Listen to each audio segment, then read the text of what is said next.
I know Bobby for a long time, and when I first got to Rescue 2, he was one of the first guys to give me a call, welcome me aboard, and as the captain, you have to rely on certain guys to do certain things, and Bobby was the guy that I always relied on. He was my go-to guy. I think he did the most time on Rescue 2 as a firefighter, probably out of any rank. And when something got tough, fire, any kind of tech rescue, even things in the firehouse, personnel-wise, Bobby was my guy to go to. And you can just see from everybody here how much we love him. And he was Rescue 2 from day one.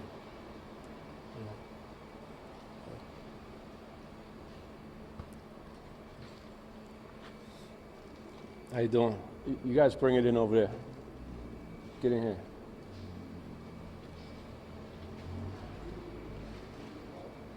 My name's Lieutenant Greg Kelly, K-E-L-L-Y.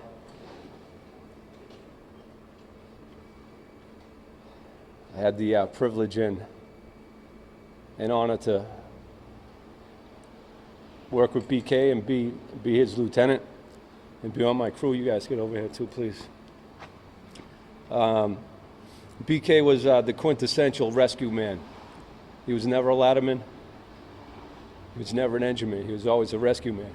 And I don't think there's a guy in this firefighting Division 2 in Boston, that can say that they can't remember a time where Bobby Killduff didn't help them in a fire. The real purpose of the rescue is to aid firefighters when they're hurt or trapped or disoriented. And BK was one of the most tactically and technically proficient firefighters on this job. Just in the last 48 hours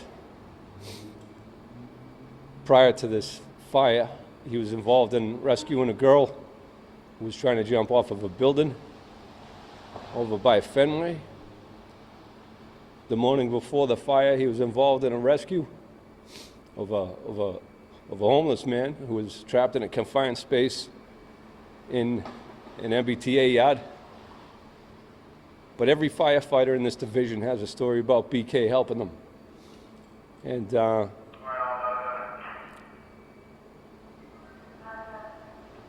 lot of us have been up all night, so for a little disjointed there.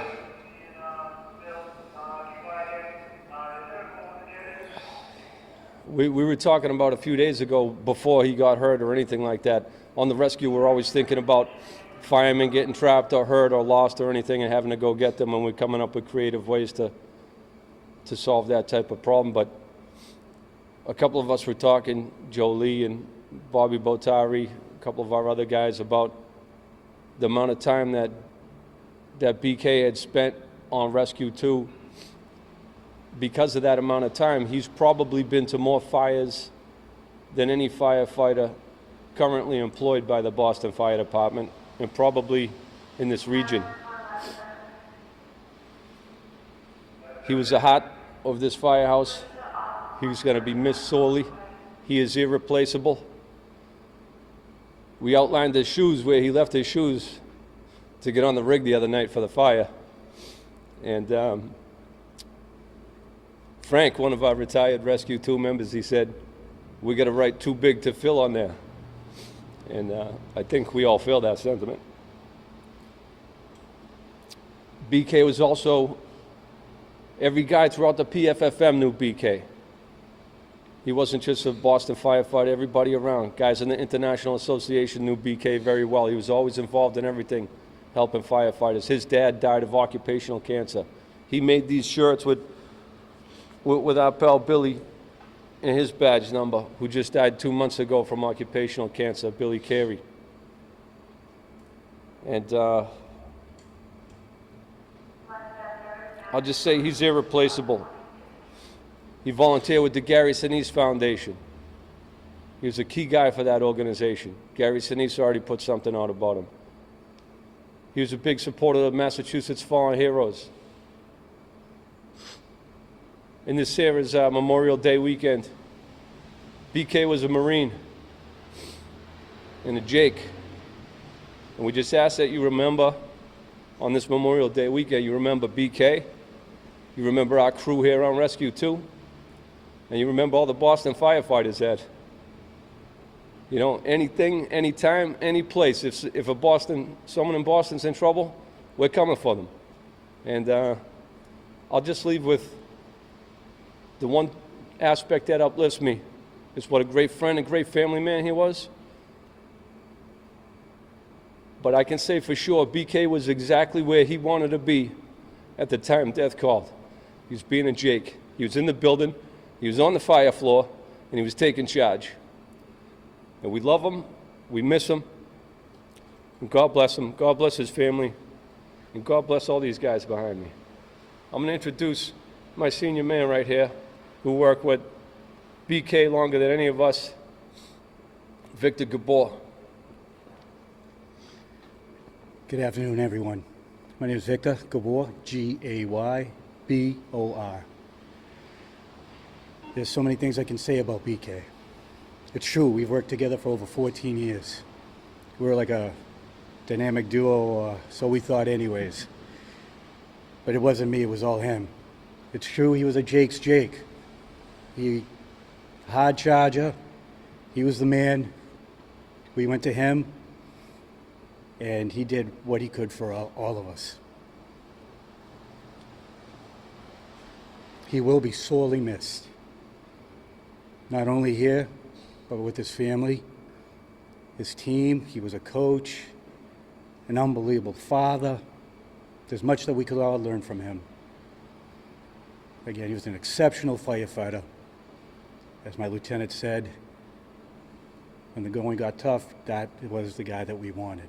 He was there for us. There's nothing he wouldn't do. He was a hard charger.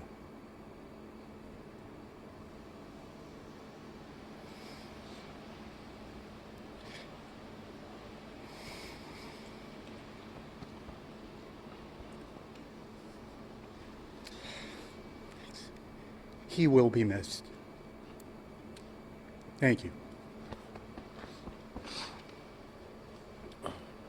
Morning, everyone. My name is Lecter Tavares, spelled T-A-V-A-R-E-S. I've had the honor and the privilege of working with this wonderful rescue crew member and my buddy, Bobby Killduff. Bobby Killduff is exactly the definition of what you would imagine a true firefighter should be. He is who you want coming for you when you're in trouble, and he did that for over 20-something years. Bobby is not on top of being a great firefighter, an amazing dad that I hope to be half the father he is, and my kids will have the greatest father in their lives. He always took time to make sure that your family was good every time you walked through a door first. He always stressed, because of his experiences with his father and how his father passed away from cancer, and he thought he had all the time in the world. And he didn't. He said, make sure you always make time for your family and your kids, because you don't know your day. I never thought in a million years we'd be here having a press conference on my friend, Robert Killduff. Bobby served not just on this truck, served outside these walls every single day in a manner that no one else I've ever seen done in my life. He will be missed. I'll be trying to fill his shoes to the best of my ability to be half the man he was. He's a Jake's Jake. Thank you.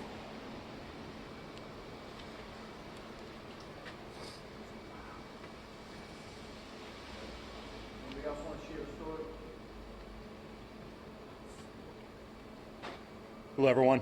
My name's Kevin Preston, Preston. I'm the captain of Engine 42. I had the honor of working with Bobby on the same work group, and it's very tough to top what these gentlemen have said. But I want to speak everything is spot on about how he was as a firefighter. I want to speak a little bit briefly about how he was as a father.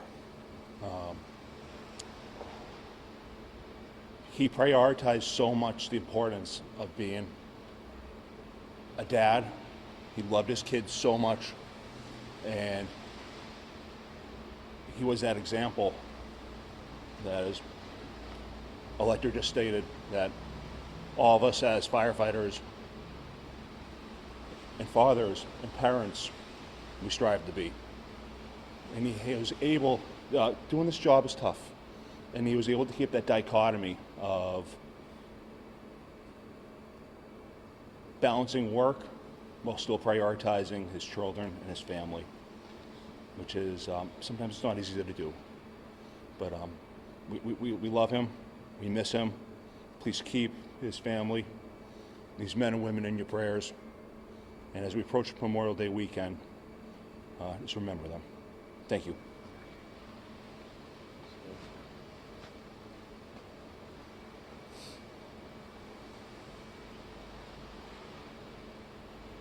Lieutenant, last night was so difficult with the news coming out. Can you give us any insight what led up to that meeting call with Robert?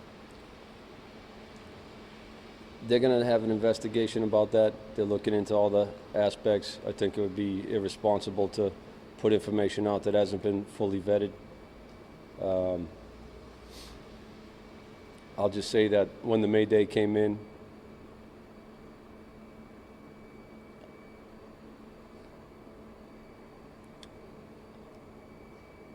my first thought was that BK would be going to whoever that firefighter is. And I kind of knew that that's where he would be. One of our other good friends, Lieutenant Gil Quinchia, who's not here right now, was on duty last night. And we just had an exceptional crew on duty, but in my heart, when I knew the Mayday was in and I knew it was my guys, I just know that they're the rescue guys. They're going to wherever that firefighter is, they're going there, and they're going to get him whatever the circumstances. And I couldn't imagine that it would be BK. He's usually the one saving the people. And I couldn't imagine that it was. He's just got so much experience. He's so sharp on the fire that, you know, especially on the rescue, all the guys are older. It's not like running a young crew. You know, these guys, you release them on the fire ground and they go make things better. They work as a very seasoned, experienced crew, and they're really out there to aid firefighters if they become jammed up. And one of my other guys called me and said to get to the hospital, and we met him there. Victor went in the ambulance with him, and then everybody descended on the hospital to surround him with love.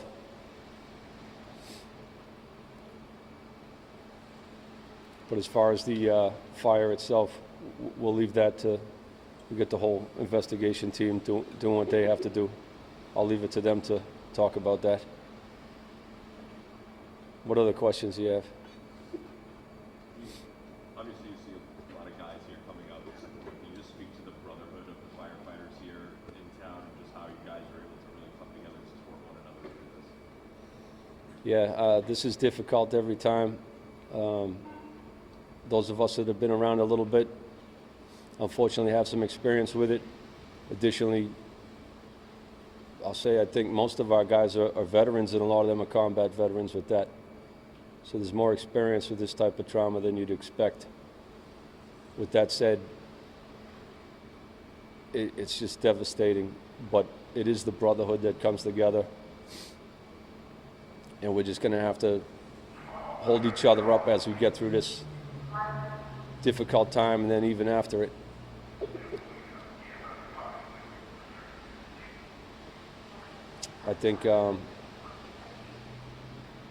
I I think just that mentality of anything, anytime, anywhere. You know, we go out to rescue and help civilians and strangers, people we don't know, and I've seen it. The guys that do anything for people that they don't know, and when it's one of the rescuers that gets loses their life, it's it's particularly devastating. But yeah, it's the brotherhood that will hold each other up, and I don't know. Does that answer your question? Again, we haven't slept in days, so. He saved 2 other lives before. That's right, yeah.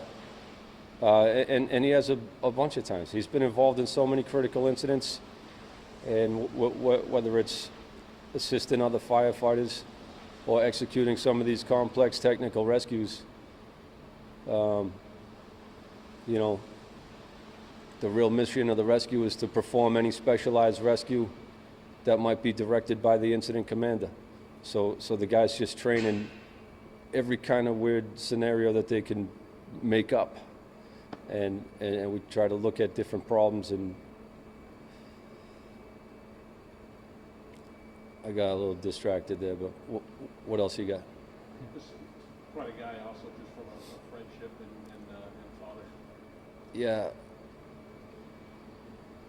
BK was like the life of this firehouse. He kind of, he was the guy that was, you know, he got this truck named after firefighter Charles Buchanan, who died in 1947, and it was just post World War II, and it kind of got lost to history a little bit.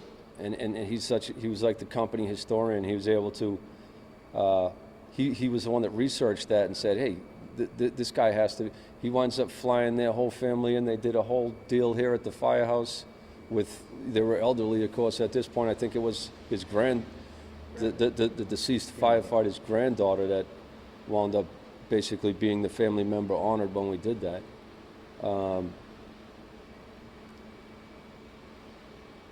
You know, I mean, even around this firehouse, there's different things that have historical precedence that was BK that researched and got that, you know, put on the wall or whatever. Like I said, these memorial shirts for Billy Carey, you know, just, he was just the guy that took care of everything. He had all of our retirees looped in to our thread so that even our retirees from Rescue 2 and Engine 42, they knew what we were up to and could come to different firehouse events and so forth. So he was just the key. He was like the center hub.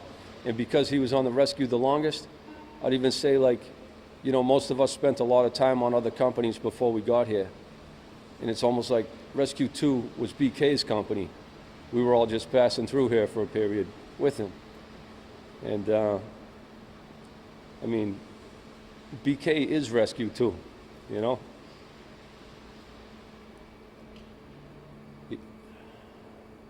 He was just so, and he was always upbeat. He always had a smile. He was always able to lighten the mood.